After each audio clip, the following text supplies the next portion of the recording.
लोकसभा चुनाव नज़दीक हैं, ऐसे में सरकार भी बड़े बड़े और कड़े फैसले ले रही है।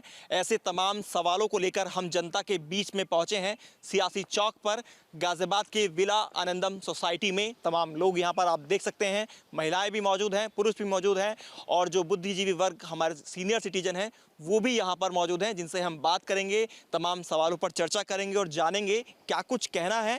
जिस तरह से सरकार चल रही है, लोकसभा चुनाव नज़दीक है और जो सरकार फैसले ले रही है उसको एक बड़ा और मुद्दा भी चल रहा है, वन नेशन वन इलेक्शन। इसको आप किस तरह से देखते हैं? क्या ऐसा होना चाहिए? क्योंकि इसकी जो रिपोर्ट है, जो समिति बनाई गई थी, वो रिपोर्ट राष्ट्रपति द्रौपदी मुर्मू को सौंप दी गई है।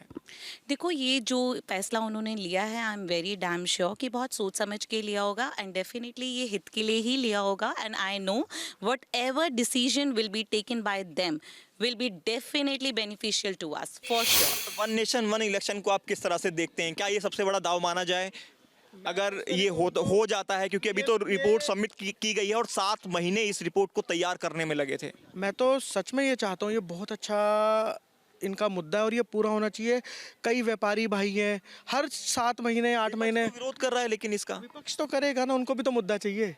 पर आप देखिए ना, हर साल में एक नया इलेक्शन होता है, उस इलेक्शन में दोबारा से आचार संहिता लगती है, व्यापारियों को परेशानी होती है, फिर इलेक्शन की तैयारी करनी पड़ती है। अगर ये सारे एक साथ हों, एक ही व्यवस्था पर भी उसका असर पड़ता है, क्योंकि पैसा बहुत खर्च होता है इलेक्शन कराने के अंदर। इलेक्शन में इतना पैसा खर्च होता है, इतना अगर हमारी इसमें देश में पैसा लगे, जैसे रोडों पे लग रहा है और चीज़ों में लगे, बहुत विकास होगा। सबसे ज़्यादा आम नागरिक का टाइम बचेगा। बहुत जरूरी काम था और मैं इसके लिए बड़े और कड़े फैसले की तैयारी। मोदी का तीसरा टर्म सबसे भारी, क्या मानते हैं? ये तीसरा टर्म भारी नहीं, बहुत भारी होगा अभी उनके लिए, जिनको प्रॉब्लम्स हो रही हैं, जो बेईमानियां कर लेते हैं। अब क्या है कि वो छेद भरते जा रहे हैं। अभी तक चीज़ें बहुत सारी फ्रीली, मतलब आदमी सोचता था ऐसे नहीं हो सकता, हिंदुस्तान में सब कुछ होने लगा है देखते ही। सबसे बड़ी बात, जय श्री राम, हमारा अयोध्या मंदिर हमारे लिए मोदी जी ने जो ये दिया, अभी कोई चुनावी मुद्दा तो नहीं था, कब से अटका हुआ था। बहुत भारी होने वाला है, मैं तो कह रहा हूँ तीसरा नहीं, चौथा भी बहुत भारी होगा। चौथा टर्म भी बता रहे हैं, हालांकि तीसरा टर्म सबसे भारी होने वाला है, ऐसा इनका कहना है। आगे चलते हैं, महिलाएं हमारे साथ हैं। मैम, आपका नाम जानना चाहूँगा। मनीषा गुप्ता। मैम, आपका क्या मानना है सीए को लेकर, इसके अलावा UCC one nation one election को लेकर? मोदी जी जो भी कदम उठा रहे हैं, सोच समझ के उठा रहे हैं और देश के हित में उठा रहे हैं। तो ये जो कड़े फैसले वो ले रहे हैं, वो देश के हित में ही ले रहे हैं, तो वो सही चल रहा है। उनके हिसाब से जो वो काम कर रहे हैं देश के लिए, वो अच्छा कर रहे हैं। आगे आने वाले इलेक्शन में भी उनका दबदबा रहेगा। भी आगे आ जाइए, आपसे ही बात कर लेते हैं। गृहिणी हैं आप, क्या नाम है आपका? पूनम जी, क्या मानते हैं, किस तरह से देख रहे हैं सरकार जो फैसले ले रही है? वन नेशन वन इलेक्शन की अब बात जो हम पहले सुनते थे, उसको लेकर जो कमेटी बनाई गई थी, उसने अपनी रिपोर्ट भी अब राष्ट्रपति को दे दी है और उसमें अभी हालांकि कि अब की बार मोदी 400 पार नहीं कहना चाहती, कम शब्दों में अपनी बात रखी और ये कह दिया कि अब की बार मोदी सरकार 400 पार, ये इन्होंने नारा दिया है अपनी तरफ से। 400 पार होता है नहीं, वो देखना होगा। लोकसभा चुनाव में अभी थोड़ा समय है, लेकिन चर्चा हमारी जो है वो जारी रहती है। मैम, आपका नाम जानता हूँ। श्वेता जी, क्या कुछ मानना है, तीसरा टर्म कैसा रहने वाला है? सबसे यूनिक मानेंगी अगर तीसरा जो टर्म रहेगा मोदी जी का, उसमें किस तरह के फैसले ले सकते हैं? वो अच्छे ही लेंगे अपने तरीके से, जो भी लेंगे। अब हम उनके साथ ही हैं, जब जो भी लें।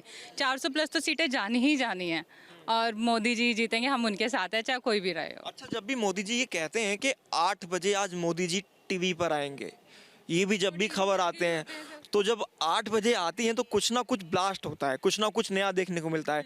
तो और देखने को मिला भी है। लग रहा है कि तीसरा टर्म जब होगा तो ऐसे तमाम बार वो 8 बजे आएंगे और तमाम नई चीज़ें करके जाएंगे। वो तो हर बार ही होगा, जब भी वो आएगा कुछ ना कुछ तो धमाका होना ही होना, और सब टीवी के आगे ही बैठे होते हैं सब। सर, आपका नाम? मेरा नाम गिरीश डावर है। गिरीश जी, आपका क्या मानना है, तीसरा जो टर्म रहेगा सरकार का और ख़ासतौर पर मोदी जी का, उसको किस तरह से देखते हैं और किस तरह के डिसीजन इस तीसरे टर्म में लेंगे वो? देखिए, पहला टर्म बेहतरीन था, दूसरा एक्सीलेंट था और तीसरा सुपर एक्सीलेंट जाएगा।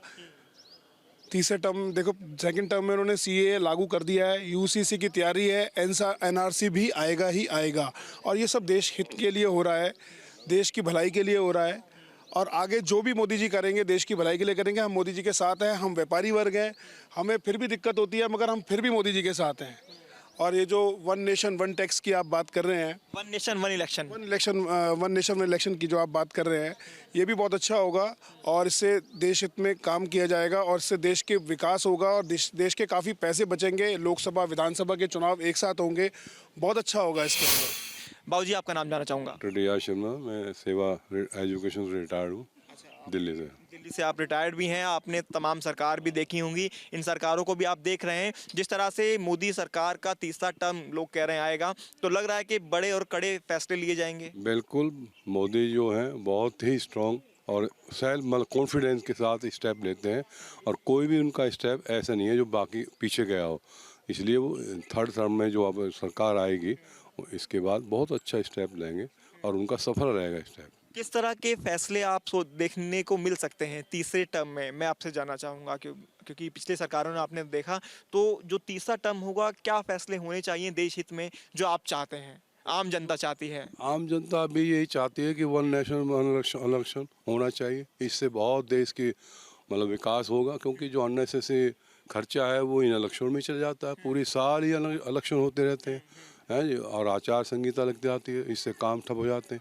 इसलिए एक तो यही होगा, एक दूसरा पॉपुलेशन के ऊपर भी स्टेप लेंगे। हाँ, 2 चाइल्ड पॉपुलेशन पे भी जो है वो कुछ ना कुछ स्टेप लेंगे और वो भी बहुत जरूरी हो। यूसीजी भी जरूरी है, यूजीसी और सीए तो अब इन्होंने कर आए गया है, तो सारे स्टेप इनके बिल्कुल कंट्रोल में है और बिल्कुल ज़रूरी हैं। जनता इनको चाहती भी है। कुछ व्यक्ति हैं जो उनके गिर्द में जो पुरानी गवर्नमेंट है उनको चाहते हैं, बाकी उनका कुछ नहीं होगा।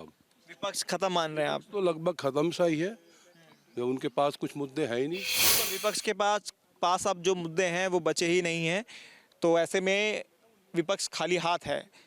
आपका नाम जानना चाहूँगा सर, पहले आप बता दीजिए। बीके गुप्ता। गुप्ता जी, किस तरह से देख रहे हैं मोदी जी सरकार जो फैसले ले रही है, और जो फैसले लेने की आगे अगर तीसरा टर्म आता है, और वो फैसले किस तरह के होने वाले होंगे? देखिएगा, मोदी जी जो भी करेंगे देश हित में करेंगे। मैं अभी सुन रहा था कि आप पूछ रहे थे कि अगर मोदी जी कड़े फैसले लेंगे, कड़े फैसले अगर लेते हैं तो उसका क्या असर होगा। मोदी जी कितने भी कड़े फैसले लें, एक बात निश्चित है, वो देश हित में करेंगे। वो परिवारवादी नहीं हैं, उनका परिवार, ये तमाम हिंदुस्तान, तमाम जितना भी भारत राष्ट्र है, उनका अपना परिवार है, उसको अपना परिवार मानते हैं। अपना परिवार मान के करेंगे जो करेंगे, ऐसा इनका कहना है। आपका नाम जानना चाहूँगा। सुदेश त्यागी। आपका क्या कहना है? मोदी जी अच्छा काम कर रहे हैं? ये अच्छा काम कर रहे हैं, खूब अच्छा कर रहे हैं। खूब अच्छा कर रहे हैं। अच्छा कर रहे हैं। मोदी जी के साथ हैं? हाँ, मोदी के साथ। अम्मा जी आप? हम भी मोदी के साथ हैं।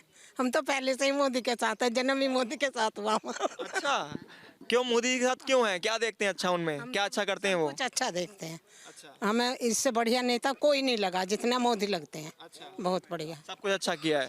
सब कुछ अच्छा किया है, ऐसा इनका कहना है। बाबूजी, आपका नाम जानना चाहूँगा। मेरा नाम कपिल सेठ है।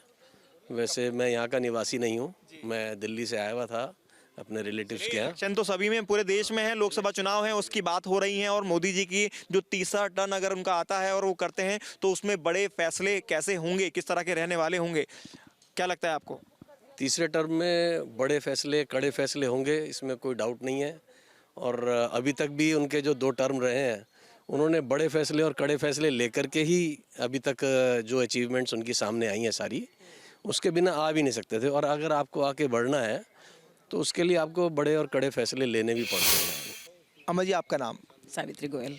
सावित्री जी, आप कैसा देखते हैं सरकार को? मोदी जी कैसे काम कर रहे हैं, जो फैसले ले रहे हैं, किस तरह के फैसले, सही फैसले हैं? हाँ, जनता के हक में कर रहे हैं, जो कुछ कर रहे हैं बढ़िया कर रहे हैं, सही कर रहे हैं। अच्छा, एक देश एक बार में चुनाव हो जाए तो ये अच्छी बात है? हाँ, बढ़िया है जी। अगर लोकसभा चुनाव, विधानसभा चुनाव एक साथ हो जाए तो अच्छा रहेगा ये? बढ़िया है जी, खर्चा बचेगा उसके अंदर। हर साल या 2 साल में वोट के लिए तैयार होना पड़ता है, हर बार सरकार के लिए चुनाव करना होना, कभी लोकसभा चुनाव तो कभी विधानसभा चुनाव। बचेगा, उससे परेशानी भी बचेगी, खर्चा भी बचेगा, सही बचेगा। खर्चा भी बचेगा, परेशानी भी बचेगी, ऐसा इनका भी मानना है।